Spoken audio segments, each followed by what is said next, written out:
दोस्तों, इस बार क्या अर्नब गोस्वामी को जमानत भी नहीं मिलेगी?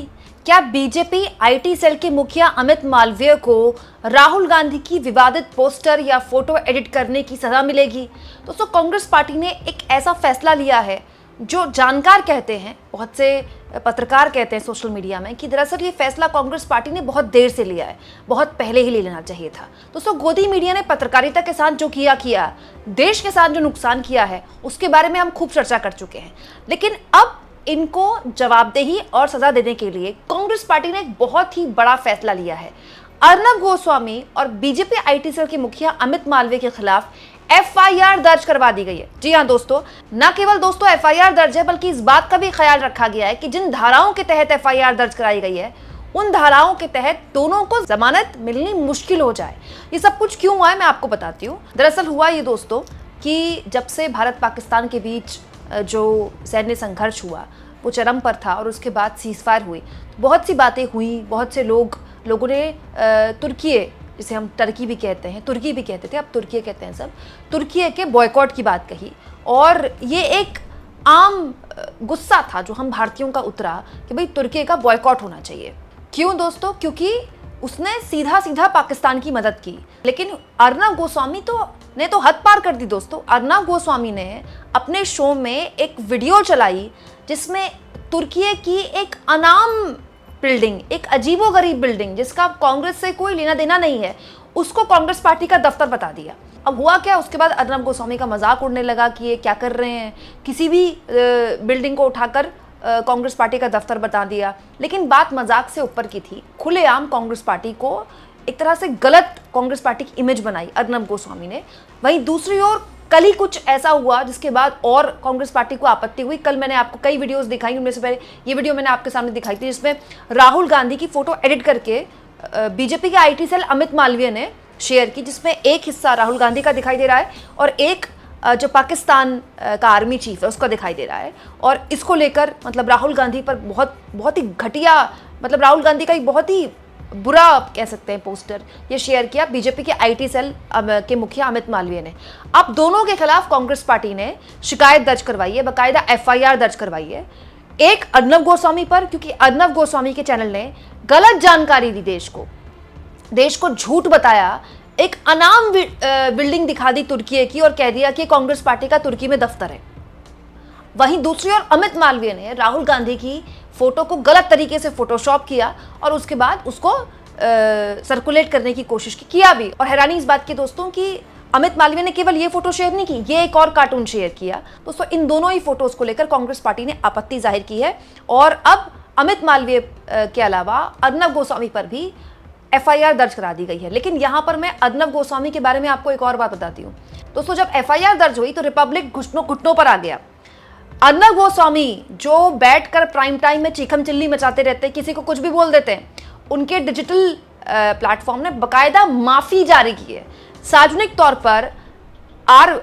रिपब्लिक के देखिए ये माफीनामा है बकायदा रिपब्लिक भारत का, और उनका ये कहना था कि ये जो गलती हुई है तो डिजिटल डेस्क की तरफ से हुई है, डिजिटल डेस्क की गलती थी, मतलब जो डेस्क डिजिटल प्लेटफॉर्म्स वगैरह देखती है उसकी तरफ से गलती थी।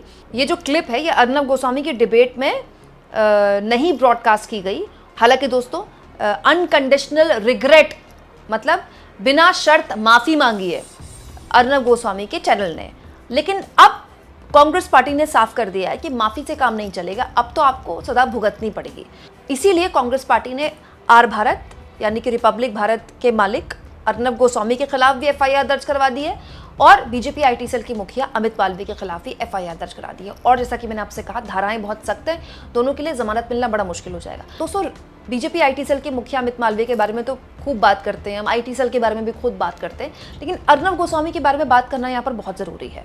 ये वो चैनल है जिन्होंने जब ऑपरेशन सिंदूर बस खत्म हुआ था, देश में एक तनाव का माहौल था, लोग इस बात को लेकर चिंतित थे कि अगर ये संघर्ष और लंबा खिंच गया, कोई सैन्य टकराव हो गया, तो युद्ध हो गया तो क्या स्थिति होगी। देश के जनता को खुलेआम इन लोगों ने बरगलाया, ये बताया कि इस्लामाबाद हमारी सेना पहुंच गई है, पाकिस्तान के पीएम के घर के पास गोलीबारी हो गई है, वहां बम गिरा दिए गए हैं और कराची का पोर्ट तबाह कर दिया गया है।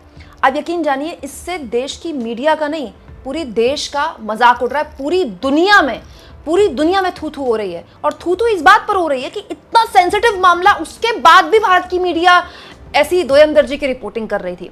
अर्नब गोस्वामी, जानते हैं आप अर्नब गोस्वामी इस संघर्ष के दौरान, इन दिनों तो न्यूज चैनल वालों ने खूब पाकिस्तान वालों के जेब भरी हैं, पाकिस्तान के गेस्ट को बुलाते थे, बैठकर वो पाकिस्तान के गेस्ट भारत के लिए गंदी गंदी घटिया दोयम दर्जे की बातें करते थे, और उसके बाद अर्नब गोस्वामी जैसे लोग उनको डॉलर देते थे, उनको खूब पैसे देते थे।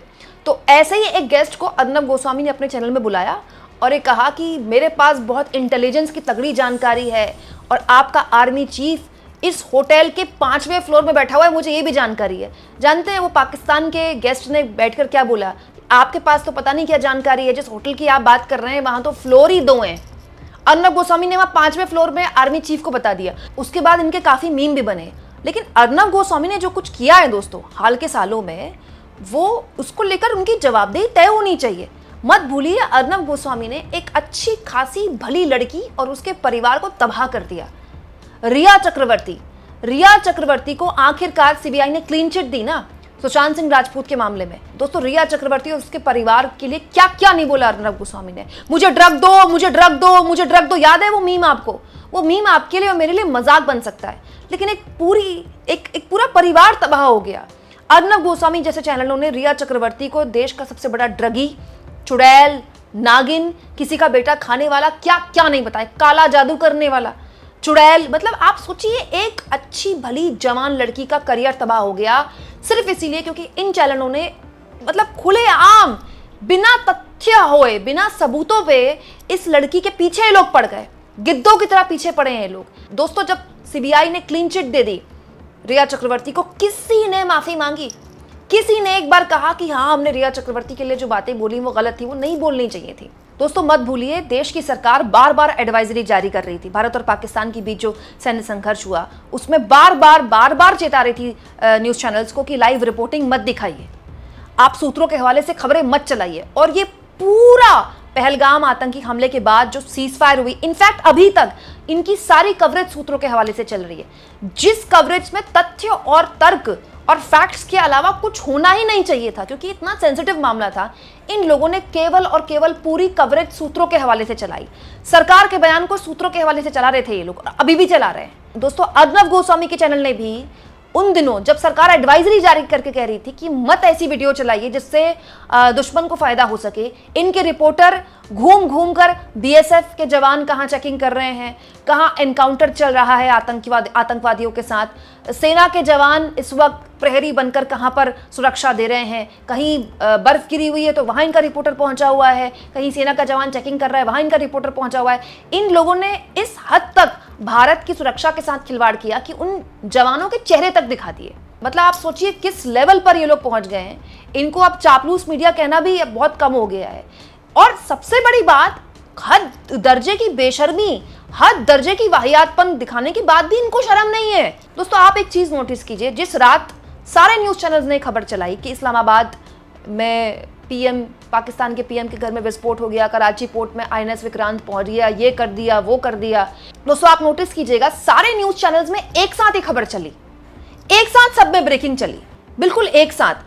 कैसे हो गया ये? कहीं से तो आ रहा होगा ना मैसेज। अच्छा जो ऊपर से मैसेज भेज रहा है, जिनको भेज रहा है वो संपादक कोई आज के संपादक नहीं है, वो 20, 25, 30 साल से संपादक ये काम कर रहे हैं। उनको एक बार शक भी नहीं हुआ, एक बार उनको ये भी नहीं लगा कि अपने रिपोर्टर से बात कर लें। और अगर कोई रिपोर्टर ये कह रहा है कि भारत की सेना ने इस्लामाबाद पर कब्जा कर लिया है, तो आपने उस रिपोर्टर की नौकरी क्यों नहीं खाई? आपने उस रिपोर्टर को निकालना चाहिए था। और ऐसा कैसे हो सकता है दोस्तों कि सारे चैनल के रिपोर्टर एक ही बात बोल रहे हैं? सारे चैनल के रिपोर्टर बोल रहे हैं कि आसिफ मुनीर को गिरफ्तार कर लिया गया, हिरासत में ले लिया गया, इमरान खान को जेल से बाहर निकाल दिया पाकिस्तान की आर्मी ने। ऐसी ऐसी खबरें चलाई है इन लोगों ने। ऐसा कैसे हो सकता है कि सारे एक समय में एक जैसी गलती कर रहे हैं?